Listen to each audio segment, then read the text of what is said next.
वंदे मातरम। प्यारे देशभक्तों, 2 अक्टूबर 1904 में शास्त्री जी का जन्म हुआ था।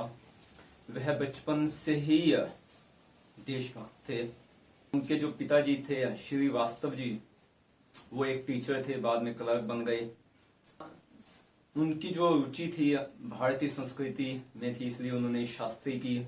उसके बाद भारत के विभिन्न जो क्रांतिकारी आंदोलन थे उसमें वो शामिल हुए।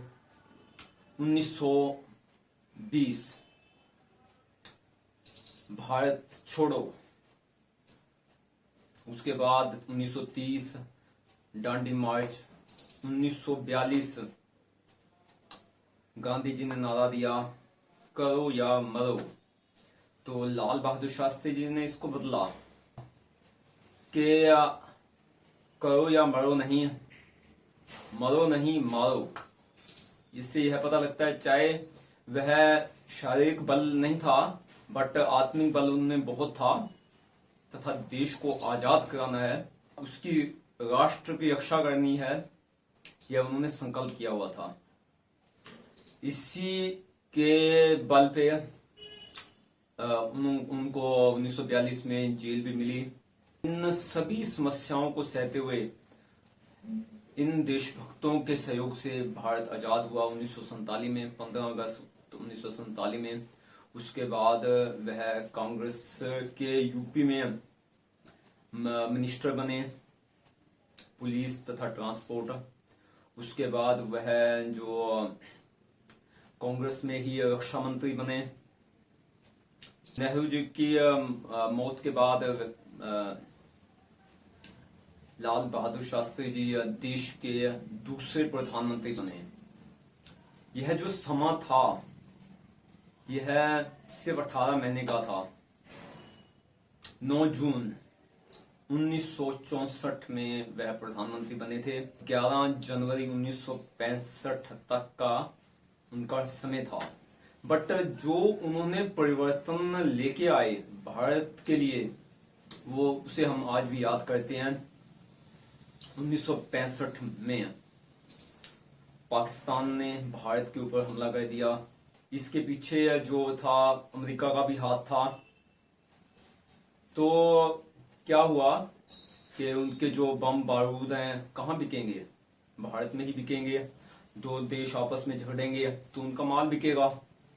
तो यह उसकी स्ट्रेटेजी थी। अगर दो देशों में आपस में शांति होगी तो उनका माल नहीं बिकेगा, उनके बम बारूद नहीं बिकेंगे। तो इस तरह से बट लाल बहादुर शास्त्री ने बहुत क्लियर कर दिया कि हमें अपने देश की रक्षा करनी है। उनके जो क्रांतिकारी भाषण थे उससे भारतीय सेना इतनी मजबूत हो गई थी कि उन्होंने लाहौर तक कब्जा कर लिया था। अब जो अमेरिका था,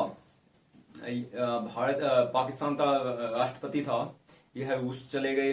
यूएनओ के आपसी सहयोग की वजह से, यूनाइटेड नेशन ऑर्गेनाइजेशन से एक स्ट्रेटेजी में लाल बहादुर शास्त्री जी को बुलवाया तथा उसके साइन ले लिए कि हम शांति करना चाहते हैं।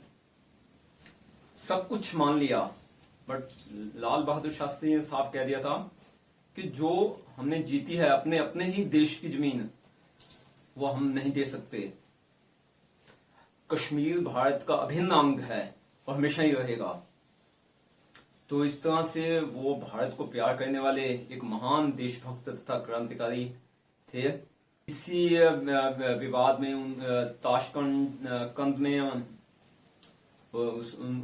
उनका मर्डर भी हुआ, जो आज तक भी रहस्य में भरा हुआ है। अपने पीछे वो 6 बच्चे, 2 बेटियां तथा 4 बेटे दे के गए। उनकी डेथ के बाद भारत ने उसे भारत रत्न की उपाधि दी।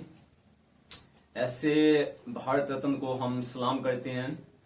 उनके यह छोटे से जीवन से हम बहुत कुछ सीख सकते हैं। हम सीख सकते हैं कि कुछ भी हो जाए हमें भारत की रक्षा करनी है। हम सीख सकते हैं कि जब मन मजबूत हो तो सभी कार्य हो सकते हैं, तथा हमें इसकी रक्षा के लिए मजबूती से आगे बढ़ना है तथा हमेशा ही कहना है जय जवान जय किसान, हर हालत में यह जो दो बेस हैं, किसान तथा जवान, इसका सम्मान करना चाहिए। जय हिंद, वंदे मातरम। आइए आज लाल बहादुर शास्त्री को हम अपने श्रद्धा सुमन दें तथा एक मजबूत भारत, आत्मनिर्भर भारत, स्वाभिमानी भारत की कल्पना करें तथा उसके लिए एकजुट हो जाएं। जय हिंद, वंदे मातरम, भारत माता की जय।